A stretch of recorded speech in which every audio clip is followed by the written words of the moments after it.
Deputatning asosiy vazifasi xalq orasida bo'lish, odamlarning dardini eshitish va ularning manfaatlarini himoya qilishdir. Shu maqsadda Sharof Rashidov tumanidagi Oqtosh Ota mahallasida viloyat va tuman kengashlariga saylangan deputatlar o'rganish olib bordi.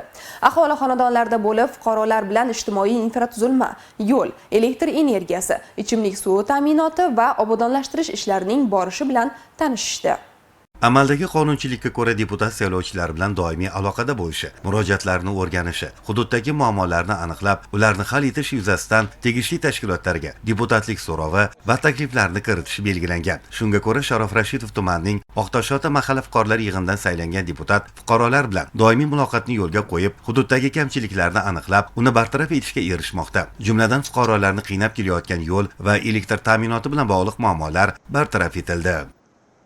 Hozirgi mana shu o'tgan chorak davomida 8 marta murojaatlar kelib tushdi. Gaz tarmog'ida yoki bo'lmasa mana suyultirilgan gazni vaqtida yetib kelmaslik holatlari bo'yicha, bular bo'yicha deputat so'rovi bilan tegishli tashkilotlarga murojaat qildik.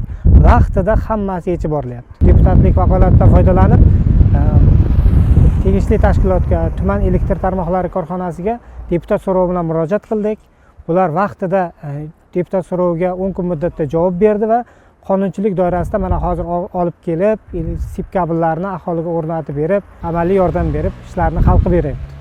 Ayni kunlarda mamlakatimiz bo'ylab keng quloch yoygan mahallada ozodalik va mehr-saxovat oyligi doirasida hududda olib borilayotgan ishlar ham e'tibordan chetda qolayotgani yo'q. Bu gal deputatga xalq deputatlari, Jizzax viloyat kengashi kotibiyat mudiri va mahalla yettiligi, mutasaddi tashkilot vakillari hamroh bo'ldi. Mahallada hashar uyushtirilib, ko'chalar tartibga keltirildi. Yo'l bo'ylari begona o'tlardan tozalanib, devorlar, daraxtlar oqlandi. Shox-shabbalar maxsus texnikalar yordamida olib chiqib ketildi. Namunali xonadonlarda bo'lishib, ularning ish tajribalari o'rganildi. Shu vaqtga qadar hovli joyida ekin-tikin qilmagan oilalarga ularning tomorqadagi mehnati, ro'zg'or tutish madaniyati o'rnak qilib ko'rsatildi. Ko'cha toza bo'lsa, hovli toza bo'lsa, shu yerda Alloh taolo barakasini beradi. Tomorqada bir 12 so'tlik, 8 so'tligida bog'roq yaratilgan. Uzumlar, kishmish uzumlar, olma, anor, o'rik, hamma mahsulotlar o'zimizdan chiqadi. Xudoga shukr, mana prezidentimiz tashabbusi bilan mana yo'llarimiz obod. Bir 90% dan ziyodroq bizning mahallada ham ko'chalar obod bo'lib, asfaltlashgan. Kechqurungi yop-yorug', ravon. Qissadan qissa nima demoqchiman, hamma qayerda intibog'li bo'lsa, baraka shu yerda bo'ladi. Deputatning doimiy ravishda saylovchilari orasida bo'lishi xalq bilan davlat o'rtasidagi ishonchni mustahkamlaydi. Qolaversa, mahalladagi muammolarni o'z vaqtida bartaraf etishga hamda inson manfaatlarini ta'minlashga ham xizmat qiladi.